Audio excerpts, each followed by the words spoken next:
The founding of Rome was commemorated annually on April 21, with the festival of the Paralia.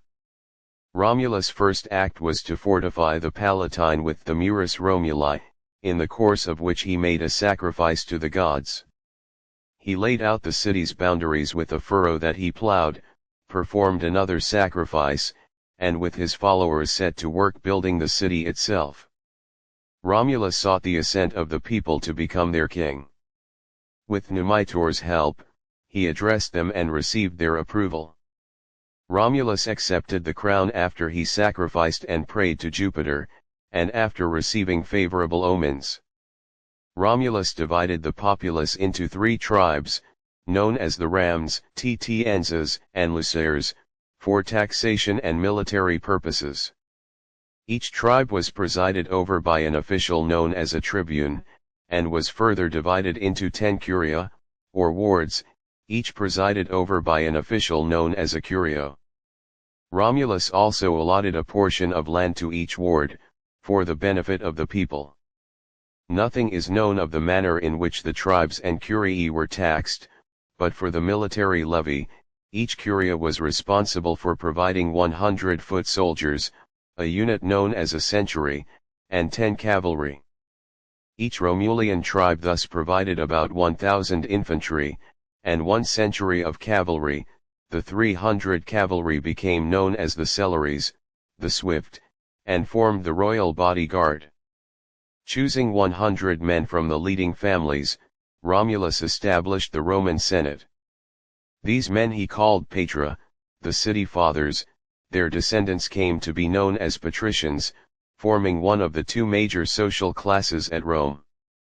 The other class, known as the plebs or plebeians, consisted of the servants, freedmen, fugitives who sought asylum at Rome, those captured in war, and others who were granted Roman citizenship over time.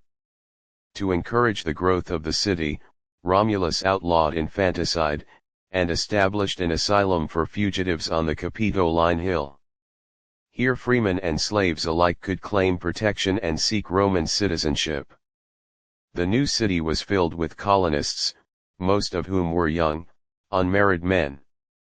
While fugitives seeking asylum helped the population grow, single men greatly outnumbered women. With no intermarriage taking place between Rome and neighboring communities, the new city would eventually fail. Romulus sent envoys to neighboring towns, appealing to them to allow intermarriage with Roman citizens, but his overtures were rebuffed. Romulus formulated a plan to acquire women from other settlements.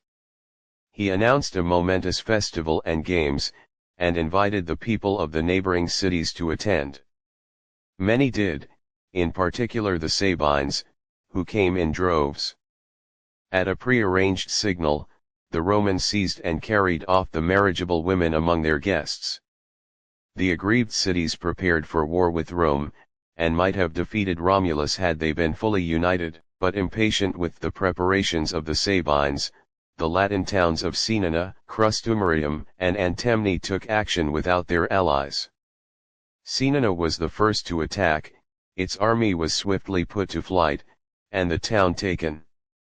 After personally defeating and slaying the prince of Caenina in single combat, Romulus stripped him of his armor, becoming the first to claim the Spolia Opima, and vowed to build a temple to Jupiter Feretrius. Antemne and Crustumerium were conquered in turn. Some of their people, chiefly the families of the abducted women, were allowed to settle in Rome. Following the defeat of the Latin towns, the Sabines, under the leadership of Titus Tatius, marshaled their forces and advanced upon Rome. They gained control of the citadel by bribing Tarpeia, the daughter of the Roman commander charged with its defense. Without the advantage of the citadel, the Romans were obliged to meet the Sabines on the battlefield.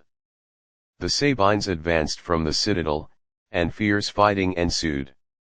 The nearby Lacus Curtius is said to be named after Metius Curtius, a Sabina warrior who plunged his horse into its muck to stymie his Roman pursuers as he retreated.